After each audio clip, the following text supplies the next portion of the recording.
Hey guys, and welcome to this week's episode of the Top Producing Zone podcast. I'm one of your hosts, Michael Jin. And I'm Shanne Carvalho. Shanne and I are super thrilled this week to have Brett Rosenthal with us.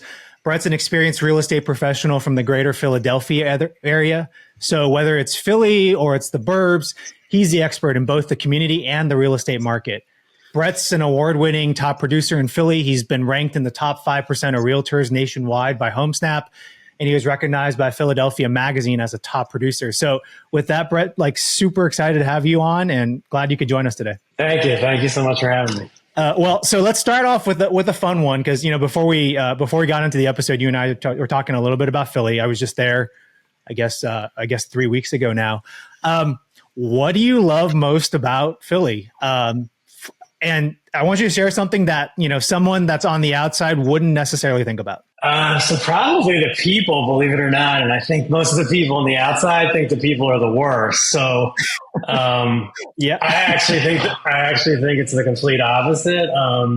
You do see some of the crazy media stuff of the worst possible people in Philly, but the majority of them, I actually think are more personable, more real than almost anywhere else I've ever been in this country. That's awesome. So not everybody there boo Santa Claus. Nah, that was ages ago. They probably would do it again, though.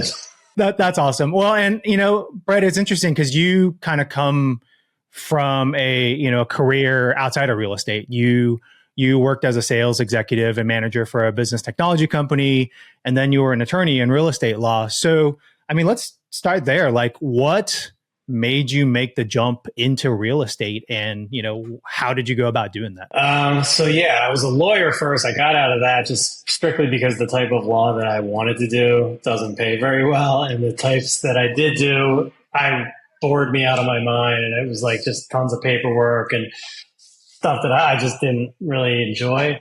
And then I got into sales when I lived in New York City, and I think that's what kind of piqued me into real estate. Plus, my whole family kind of has done real estate, so it took me a while to finally get into it. But once I did, I didn't look back. What was the hardest part about kind of making that transition and getting into real estate for you? I guess just taking it to full time, where I was making enough money to just quit everything else.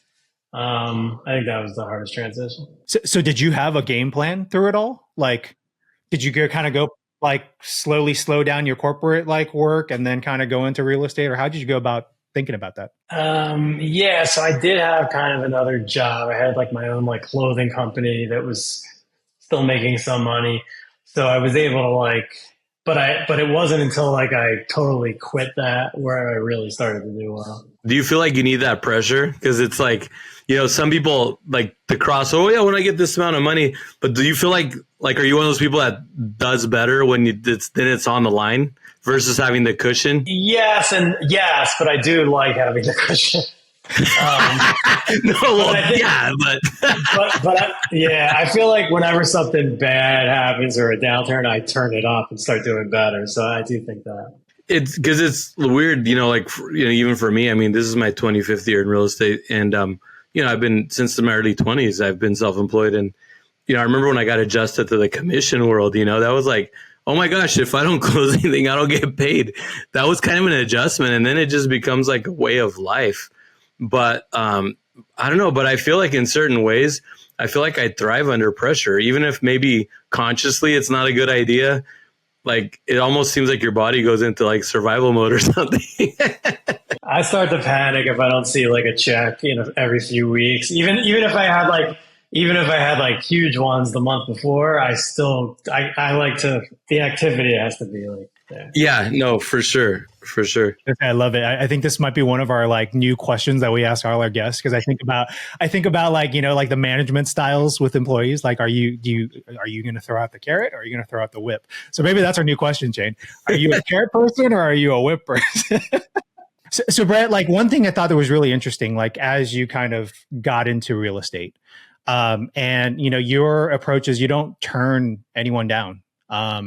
Which, I would say not all agents do that. So can you expand on that a little bit? Why is that important to you, and how have you been able to make that work? So I think it originally happened because I got into the business And between watching a lot of these agents in the local area and people even training and telling me to like go after the bigger clients, I started like focusing on that too much, I think, at the beginning. And then I kind of took a step back and just took some little, really small, I think it was like a piece of land for like $15,000. And I'm like, let me try this. And I did it. And, I mean, it was quick and it was easy. And then I started doing a couple more. And then the people that gave me these little like pieces of land, like built houses and they gave me and listings. And I just like just the weirdest situations, like someone who like bought this horrible house for $60,000. Like, oh, my friend is wants to sell his house and it's like $1 million. And just like things that like almost like you would never be able to like guess would happen were happening. So I just kind of took it as my thing. Like, well, one, I actually like helping the people that have nothing. And two, I just noticed that like anyone could have anything or know anybody. And it's just not worth turning anyone on. Yeah, well, that's funny, Michael, because you know me. I mean, I'm the same way. Like, I don't, it's some people cherry pick. I've never been a cherry picker, and that's one thing I admire about Brett, because I mean, we only have so much time to distribute, right? And it's like I don't know, it's kind of you can get in tough spots, but I've made my living always just taking care of everybody, and my claim to fame was a $14,000 mobile home that I double-ended and made a whopping $700. Sold that for the bank, one of my asset managers. And I'm not above anything, man. I mean, literally, I sold something that I literally, my car was worth more than what I was selling, which in California, when is your car worth more than the house? Like, all right. Yeah, I've done a mobile home also. Same thing. I might have made $600. That's why we're still in the business. We take care of people. Just take care of people. The money's always there. Well, I think that's the key, right? Is the kind of the importance of maintaining and building out those relationships. Speaking of, I don't even know if I shared this story with you before, Shane, but I had a buyer once, like new construction. His family was kind of on the East Coast. Poor guy got a COVID shot, passed out. Like the entire afternoon and night, and his parents got so worried, and he has no other friends and family here in town. So what do? They call me up, his realtor, and they're like, can you go check on our son? And this is like 11 p.m. at night. And this is up in I'm in San Jose, and this is up over in Fremont. So 30-minute drive over there. I actually called the police too. I'm like, I can't get in. So can you guys come do a welfare check? Finally get in, knock on the door. He's like, what the hell are you doing here, man? I'm like, dude, your parents called. But I tell you what, a client that's going to be here forever because I got, because that relationship's been built because they see how far you're willing to go. Taking service to another level, baby. Let's go. There you go. Yeah, I know. House calls too. Safety welfare calls. Well, and Brett, I know you personally have, some really unique techniques that you use to kind of identify and find new business for yourself. And we love getting practical on this show for our listeners. So can you share a little bit more about that? What have you done and what's worked for you? So I feel like I keep learning every day, but I think what started working, partially started working was being on podcasts like this, because what happens is when you guys publish a podcast, it basically goes onto Google and for 100 different sites that publish your podcast with my name on it. So I think it started driving my website and my social media up higher just by doing it. When I did that, after I realized that, then I started my own podcast, and now I have my own links with people. And, that was one thing. The other was just daily social media, whether it's stupid or not. I think just people seeing that I'm out there, keep doing stuff. And again, I think that also on social media, when you type Philly Realtor, I pretty much pop up on my Instagram link pops up. People are just finding me, picking up the phone, calling a realtor because I think I pop up so high. How long have you had the Top Philly? I've probably had it for 4 years, but I didn't really use it until 2 years ago, actively. But I mean, is that, what generated your Google elevation? Was it that from social media, or was it your video content with your name using the Top Philly? It was probably both. I just know that I pop up high on when you type Philly Realtor, my Instagram's one of the top things. What's the most random or most popular non-real estate post that you've done that you can remember? There's been a couple. One was like kind of like a joke about people calling me to like how they're going to find friends in Philadelphia if they move there, and it was kind of like a wasn't meant to be a poke on women, but it was like it was like basically going through all the websites and like Facebook groups and like dating sites that these people in Philly go on to meet friends and also like guys, and like it kind of did well and it was funny. The other was there's a local you've probably seen him at all the sporting events. He's called the Philly Sports Guy, and he like paints his face and whatever team, and he's everywhere. But I had him on a podcast just because I thought people would be interested. But he was really good. Like he's just like a nice guy and like talks to everybody. And he was good. He knew a lot. Like it was good. Well, on that note, actually, that was something that I was actually interested in. Like, I've noticed you have some really cool guests. Like the other day, like I was surprised you had that Doug Townsend, that car guy. Come holla. Like I was just like, dude, like you have like, I love watching, like, honestly, I don't have a lot of time to spend on social media, but like, I love watching a lot of the interviews and people, you have such great conversations with people. It's like so candid, and I'm a total people person. And like, that'd be like next level for me to get to that point. But how do you go about finding these guests and getting them to be willing to sit down with you? So for him, I didn't even know who he was. And I was at my brother's house. My whole family was there. My brother's like, "Do you follow this guy on Instagram?" And he like sent it to me, and I like, he's funny. He's definitely not appropriate, but he's funny. And I was right then and there after like a few videos. I'm like, "Okay, ask him to be on the podcast," and he just said, "Yeah," and like we did it a few days later. That's so funny, man. Where's he based out of? Louisiana. And the day we did the podcast, there was like a tornado. So like the internet connection was just really bad. It was something. Those did well too. Has that drawn in a lot of business, or does that bring in a lot of? It's drawn in a lot of social media people and people commenting on my stuff. I don't know about business, but you never know. Yeah. Well, I mean, it's not all about just business. I like to socialize and meet people too. But I was just always curious, like with those kind of things. Like when I was at a real estate conference for our company last year, the guy who had been the only person left to fly out of was Oklahoma. I forget where it was, but it was an airport. It was a flight that had been canceled and delayed for like 20 hours or something. Anyway, this is the only person that stayed to take the flight, and he was a realtor coming to this conference. And so he instantly got like 50,000 followers overnight because the pilots and the crew and everything flew the plane just to get him like to the next destination. It's so random. Or now there's like hot Tui girl or whatever. It's like so random, like the things that just blow people up, right? You never know what's going to happen.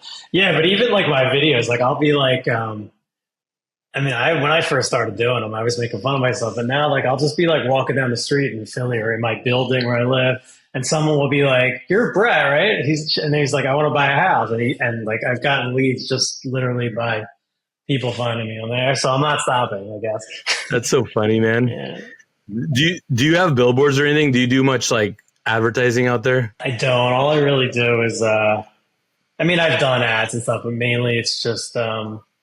Like a lot of video, I write blogs, I do them for other sites, I like stuff like that, but like it's mainly just like internet type stuff. Yeah, I've done magazines. I've never really noticed them too much.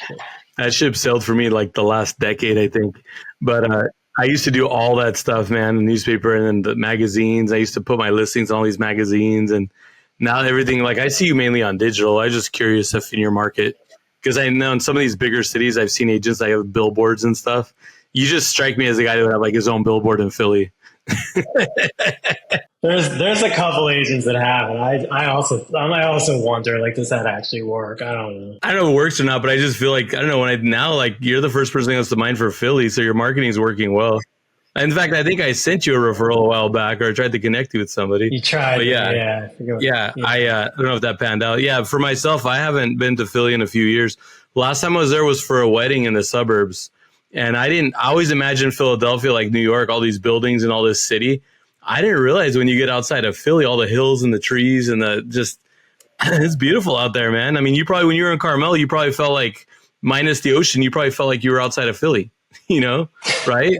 Well, No, not quite that, Well, I'm but just saying I that know what you mean. landscape. Yeah, same type thing. Suburban. Kind of that. If you go into the forest, I mean, that I felt like it's almost like the Del Monte forest. I don't know, but you're right. It is Yeah, that is a reach.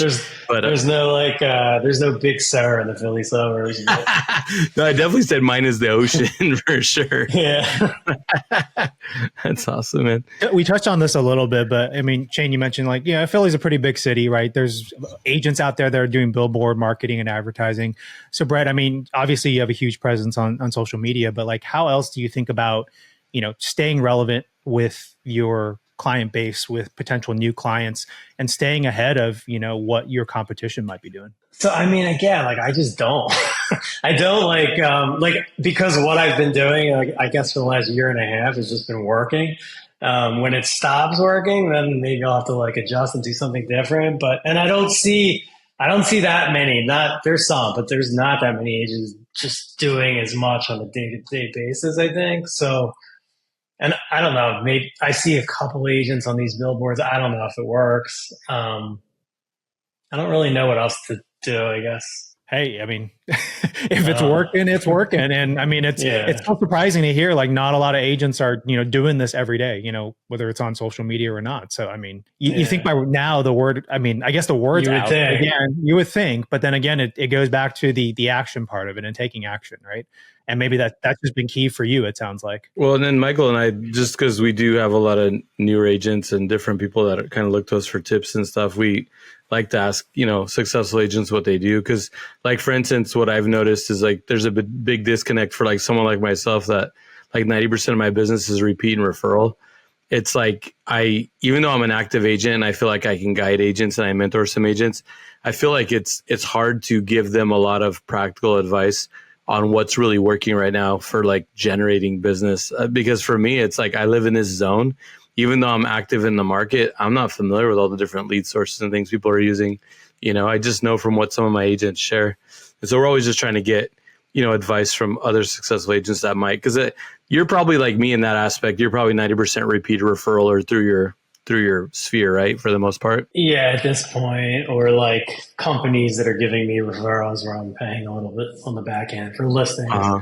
But otherwise, yeah, just like either like people like that I've sold before that referred me or that came back, or just people finding me on Google and randomly calling looking for a realtor. Yeah, this year that's so random. I've had 3 or 4 in the last 4 months. Yeah, off of Google, and I don't really advertise on Google. I mean, I have my business profile and stuff, but it's interesting. I've gotten some good ones. We just closed that $2 million listing last week off of Google, and they were down in LA. Like, I was like, it's crazy. Like how, I'm not, hey, I'm going to just say thank you and keep going, but I'm just saying, I don't know how, because you can ask Michael. I'm not, technology and me are not on the same page. I think you can ask any of our listeners. And I think at this point in our podcast, everybody knows. I won't make any engineer jokes. Yeah. Well, I mean, I think there's some themes like, I mean, when you guys started out, I mean, there's this theme of like, keep all the doors open, right? Like Brett, you've shared that. Shane, you've shared about, when you started off in your career, like the types of deals that you were doing at that time. Right. I think it's like never turn down any opportunities. Keep doors open, keep those relationships open. Right. And I think number 2 is just keep grinding and doing what you need to do every day. Like now, how you do that and the tactical steps around how you do that probably have shifted now, like given how big social media is, how big Google and all this online advertising is, right? Versus door knocking and mailers in the past. But it's, the consistent action is still a key theme that I think we've heard today from you, Brett, and that we've heard from a lot of our guests. Well, I was just going to say, I mean, too, Michael, though, as you progress, it's like you have to be good at starting to tighten your boundaries too. Because I feel like I was doing that to the point where I'd be taken advantage of or end up with crappy people too sometimes. And so I have tightened my boundaries throughout my career. Like I don't cherry pick, like I'll still help people whatever their price point is. Like I don't discriminate on that at all. But I am better about personality matches. What are they asking me to do? Are they, being realistic? Are they people trying to hammer me on costs and commissions and stuff? Like, it's like, once the tail starts trying to wag the dog, that's not where I want to be. And so that's something that I definitely, as I grew in my career, it's something I really emphasized, especially when I mentor other agents. So, Brett, just out of curiosity, as we kind of wrap up this episode, for you personally, professionally, like, what are you looking forward to the most, like, over the next year? Professionally, I mean, I just want to keep growing each year. I mean, I've been in this 6 years, but I feel like it's going up here, even with the bad market. I kind of like took a year, 2 years where I was building a team, and like made a team that was pretty much like half people doing nothing and half a couple that were doing something. And I kind of took a step back now and just focused on the ones that are doing stuff and my back to my own work and really pushing hard for me. And it's already working. So I'm going to focus on that a little and then hopefully find one or two more like top producing people for the team. You enjoy having the team? You enjoy? Yeah, I do. Yeah, I do. I do. I like helping people. I like helping people grow. I think, again, like a lot of people come into real estate like with the wrong mindset or like just thinking it's going to be easy and like, or just think that like they're going to go somewhere else and make a couple extra dollars and jump around, but they don't like build a reputation. Like clients want to see that you're like at one place and you've been there. And like, so it's a little difficult at times, but I do like doing it. Yeah. But I also like selling. Well, you're probably good. You're probably good at setting like the expectations with them and stuff too. Because I tried to build a production team a couple of years ago, and I struggle with the fact that they want you to give them all the leads and kind of do everything, and so it was taking a lot of my time because I'm a natural producer. Like I've been a top, I don't say top producer, that's overused, but you know what I mean. I've produced at a high level my entire career, and it's like it was taking me off my game. And all of a sudden, I was losing a lot of my time in my production to try to help agents that weren't doing what they needed to do. And that's good that you're finding good people and building like a solid team. What I did was I traded in my team hat for becoming a certified mentor for the brokerage. And so I have 9 mentees because I like to help people too. I just found it was easier to just help them one-on-one with what they need, with their deals. So, I mean, I have a lot of respect now since I went through that. When someone says, yeah, I like the team, I'm like, props, man, because I had, as much as I love helping people, I struggled. That was not my jam. I'm probably not a good manager too, maybe. I don't know. But anyway, well, thanks for that. Go ahead, Michael. Oh, no, I was going to say this is why we make a good business partnership. Yeah, right. Michael hates people. No. No, I mean, I also think that like some agents just are not meant to be agents. And like your job shouldn't be to like, I mean, some people think it's like you have to motivate them. And I kind of don't think that. I think you have to motivate yourself or you can't push someone along the entire time. So I did learn that like at some point you have to kind of just like let them figure it out or move on to the next person. But yeah, like I said, you probably have way more figured out than I did. Well, look, I want to wrap this up by asking our signature question, for lack of a better term. But, since we do, have a lot of listeners that are, newer agents or just people always looking to level up real estate, we always like to ask, our guests at the end, like if you were going to start brand new as an agent again today, what are a couple tips that you would give to agents out there that are trying to start their business today? yeah, so for me, I would like immediately just get out there and build your brand online, like do every possible thing to get your name on the internet, whether it's Google business pages, social media, writing things, making a website, and just like overloading for like a month of just every single day doing it. And then again, don't shoot for like the stars and like just start small, take rental listings because those rental listings are rental clients because those rental clients are going to become buyers in a year or two. Just basically start small while you're like working every single day doing stuff to build your brand. That would be my tip. Or get on TV or something like that. But that's not that. I'm down. TV, it sounds good. No, that's good advice. And it makes sense for obviously what's worked for you. So thanks for sharing that. All right, Brett. So if our listeners want to connect with you or get in touch with you, what's the best way for them to do that? So you could find me on Instagram at Top Realtor. I'm also on TikTok, Brett Rosenthal Realtor. Those are probably the two best ways to get me, or just Google me, you'll find me. Yeah, absolutely. All right. Well, thanks so much, Brett. Really appreciate you joining us today. This was awesome. It was such a blast. And to our listeners out there, thanks for tuning into this week's episode, and we'll catch you next time on the Top Producing Zone podcast. See you soon.